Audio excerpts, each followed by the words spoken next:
તો આજે મુખ્યપ્રધાન ભૂપેન્દ્ર પટેલની અધ્યક્ષતામાં કેબિનેટની બેઠક મળવાની છે અને આ બેઠકમાં પીવા અને સિંચાઈના પાણી વ્યવસ્થાપન અંગે ચર્ચા કરવામાં આવશે।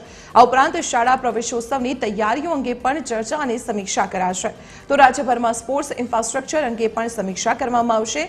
નવી ઔદ્યોગિક નીતિમાં વિભાગોની ભૂમિકા અંગે પણ ચર્ચાઓ થશે।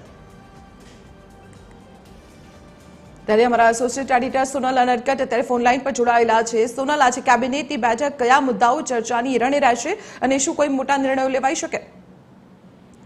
જી, મહત્વનું છે કે આજે કેબિનેટની બેઠક મળવા જઈ રહી છે। મુખ્યમંત્રીના અધ્યક્ષસ્થાને મળનારી આ કેબિનેટની બેઠકમાં ખાસ તો અત્યારે ઉનાળાનો સમય છે અને પીવાના પાણીનું જે તંગી છે તે ન સર્જાય તે સંદર્ભમાં ખાસ તો રાજ્યના જે જળાશયો છે તે જળાશયોમાં રહેલો પાણીનો જથ્થો અને તેના આધારે ખેતી માટે અને પીવાના પાણી માટે એટલે કે સિંચાઈ અને પીવાના પાણીના વ્યવસ્થાપન અંગે ચર્ચા અને સમીક્ષા કરવામાં આવશે। શાળા પ્રવેશોત્સવ હવે આગામી દિવસોમાં આયોજિત થવા જઈ રહ્યો છે ત્યારે તેની તૈયારીઓ અંગેની ચર્ચા અને સમીક્ષા કરવામાં આવશે।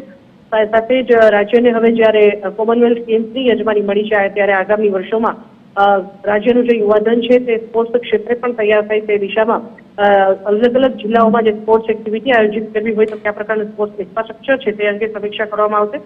સાથે જે નવી ઔદ્યોગિક નીતિ લાગુ કરવામાં આવી છે ગઈકાલે સરકાર તરફથી, તો તે સંદર્ભમાં અન્ય વિભાગો કઈ પ્રકારે સરકારને મદદરૂપ થઈ શકે અને તેની ભૂમિકા કયા પ્રકારની રહેશે તે સંદર્ભમાં પણ આજની કેબિનેટ બેઠકમાં તો આજે કેબિનેટની બેઠક મળવાની છે અને તેમાં ઔદ્યોગિક નીતિથી લઈને પાણીના પ્રશ્નોથી લઈને જે સ્પોર્ટ્સ ઇન્ફ્રાસ્ટ્રક્ચર છે તેવા અનેક મુદ્દાઓ છે પ્રવર્તમાન, તેના ઉપર આજે ચર્ચા થઈ શકે છે।